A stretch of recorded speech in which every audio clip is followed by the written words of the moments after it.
Joining me now is Ronnie Screwvala of upGrad, lots of other feathers up his hat as well. But we are interested in finding out what the next EdTech really revolution is going to be around. And we're having this conversation, Ronnie, at a very interesting time.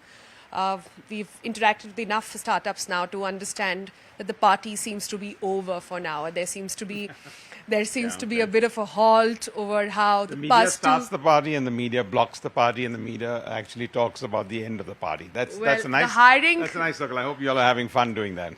Okay, I'll take that jab. What I'm trying to say is that the numbers are speaking for itself at the moment. I'll talk about the numbers. Yeah. There has been a freeze in hiring. There has been a freeze in the people investing as well. So first, your thoughts at the moment. Well, there's no ice at the back, so there is actually no freezing. There's no freezing at Davos, and there's no freezing on any funding. How clever. Really, there isn't. But it's drizzling, and it's raining, and it's cloudy, and that keeps a good environment going. Look, right here in Davos, the last 2 days, and I just watched an Africa session. Before that, we were talking about logistics.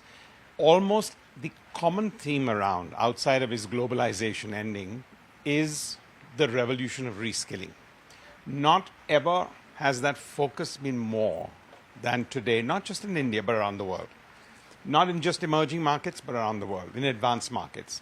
And I think people are finding that the next pull in terms of power, in terms of economy, is going to come where countries really focus on lifelong learning and what they call the reskilling revolution. So I think we're sitting at an incredible cusp. Now, if you take the media party in India where you build something, move the circle, take a poster boy, tear up the poster boy situation, and I mean that in a constructive manner. I come from media, so don't get me wrong, is that there would be some companies where you pursue a valuation and you go for it because that's part of the chest thumping moment.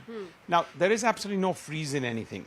Of course, when you defocus, when you raise a lot of money, actually you can either spend it on marketing or you can spend it on defocus situations.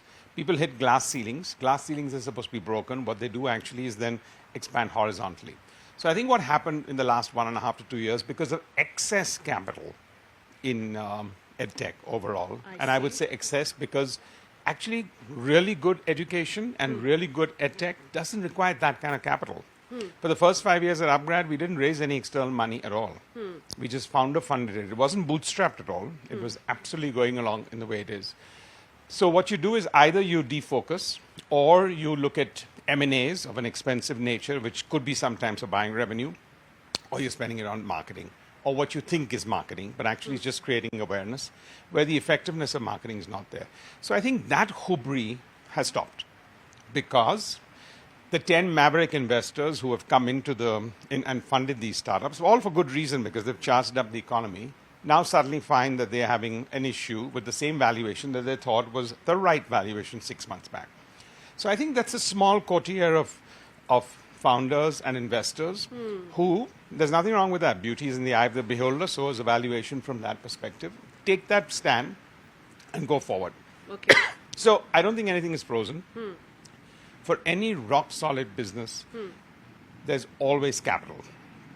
Besides which, I'm a firm believer that in the ranking order of success of building a long-term organization, capital comes almost fourth out of 5 list. Never first. Okay. For the people who look at it first, it's a problem. Okay, let's talk about valuations then, because that's where you see some correction happening. I did? Yeah. Well, I think everyone's got their valuation right now. Now it's a question of revalidation of those valuations. I don't think correction happens that easily. It's a question of revalidation of valuations. As I said, when you've done your last round, the next round could be a down round. I think that will depend on a company-to-company basis. But I do not think we can make a sweeping stage or a sweeping statement at a very critical juncture where overall EdTech and overall reskilling, especially for a country like India, Africa, and other markets in the world, is at the cusp of something massive. Okay. Let's talk about EdTech in particular and how the industry is going to pan out, say, in the next 6 to 1 years, how you see it.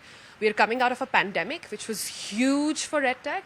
For K-12, not for EdTech overall. Okay. EdTech is really, I would break that up into K-12, which I think is governed a lot and had a huge hockey stick because actually it's about augmented learning for kids all the way up to the 12th standard. And for there was a lot of FOMO and a lot of sort of parental guilt, I would say, because you're sitting with the kids right at home and you feel, my God, I need to do something for them. that went through a hockey stick. Higher education is really what we would call where outcomes are measured and where everything is accountable for an ROI. What's the ROI? Am I getting a better job? Am I getting a job? Am I getting a career enhancement? That's actually remained very stable through COVID and therefore doesn't need to see whether there's a correction in COVID. And I think that's the segregation that's got to be very importantly understood, A, by media, and B, by everybody else outside. Okay. On that note, thank you very much for your time. Before I let you go, 3 quick takeaways that you're taking from Davos and to everybody in the edtech space really watching.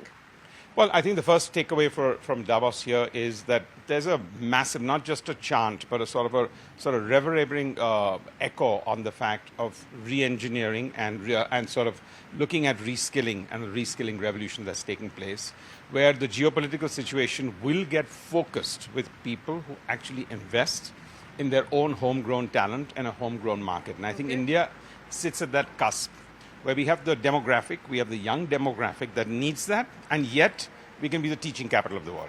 Okay. I think the second one is the question from everyone about whether globalization is ended. Yeah. Or is it the end of globalization?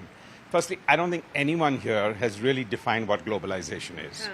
And I think it cannot end, especially when you're looking at the innovation and push of technology that's happened. You just cannot be able to reverberate that. So I think there's a fair amount that's happened.